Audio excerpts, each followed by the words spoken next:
వరంగల్ నగరం ముప్పు బారిన పడకుండా ఉండాలంటే అండర్ గ్రౌండ్ డ్రైనేజీ సిస్టమ్ ఎంతో అవసరమని బీజేపీ వరంగల్ జిల్లా అధ్యక్షులు గంట రవి, కార్పొరేటర్ గందే కల్పన అన్నారు. కేంద్రంలోని నరేంద్ర మోడీ ప్రభుత్వం వరంగల్ అండర్ గ్రౌండ్ డ్రైనేజీ నిర్మాణానికి అర్బన్ డెవలప్మెంట్ స్కీమ్ కింద 25% గ్రాంట్ మంజూరు చేయడాన్ని హర్షిస్తూ గ్రేటర్ వరంగల్ మున్సిపల్ కార్పొరేషన్ ప్రాంగణంలో నరేంద్ర మోడీ చిత్రపటానికి పాలాభిషేకం నిర్వహించారు.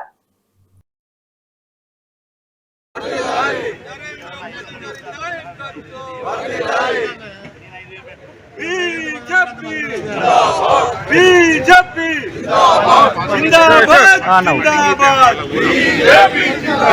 नरेंद्र मोदी गारी नायकत्वम नरेंद्र मोदी गारी नायकत्वम नरेंद्र मोदी गारी వరంగల్ అభివృద్ధికి కేంద్ర ప్రభుత్వం అనేక నిధులు ఇస్తున్నా రాష్ట్ర ప్రభుత్వం సద్వినియోగం చేసుకోవటం లేదని, ముఖ్యంగా ముంపు ప్రాంతమైన వరంగల్ నగరాన్ని అభివృద్ధి చేసేందుకు అండర్ గ్రౌండ్ డ్రైనేజీ సిస్టమ్ ఎంతో ఉపయోగపడుతుందని, గతంలో కేంద్ర ప్రభుత్వం ఇచ్చిన అనేక నిధులు పక్కదారి మళ్లించారని, ఇప్పటికైనా కేంద్ర ప్రభుత్వ నిధులు సద్వినియోగం చేసుకుని వరంగల్ నగరాన్ని మరింత అభివృద్ధి చేసుకోవాలని బీజేపీ నాయకులు అన్నారు.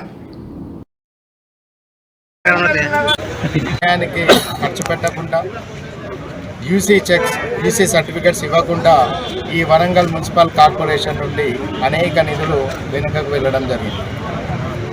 ఈరోజు వరంగల్ నగరానికి 3 schemes Uday, Amrit, smart city పథకాల ద్వారా అనేక కోట్ల రూపాయలు ఈ నగరానికి కేంద్ర ప్రభుత్వం నరేంద్ర మోడీ గారి నాయకత్వంలో మంజూరై రావడం జరిగింది.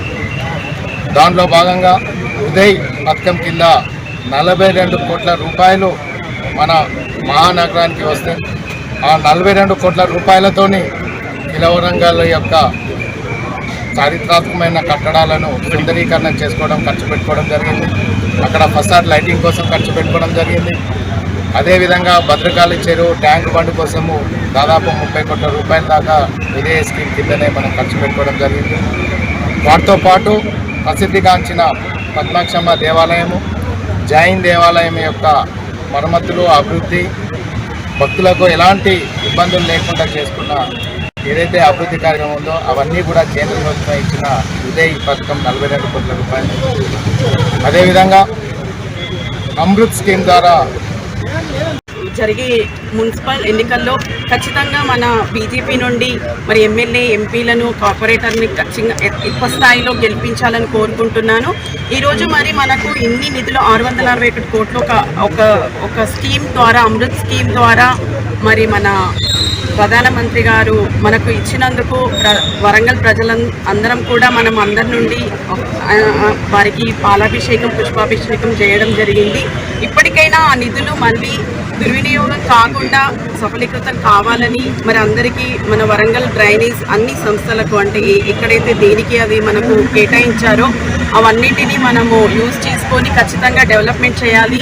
కరీంనగర్ చూసినట్టయితే ఎలా మనకి మళ్ళీ బీజేపీ వచ్చిందో మరి వరంగల్లో ఈసారి ఖచ్చితంగా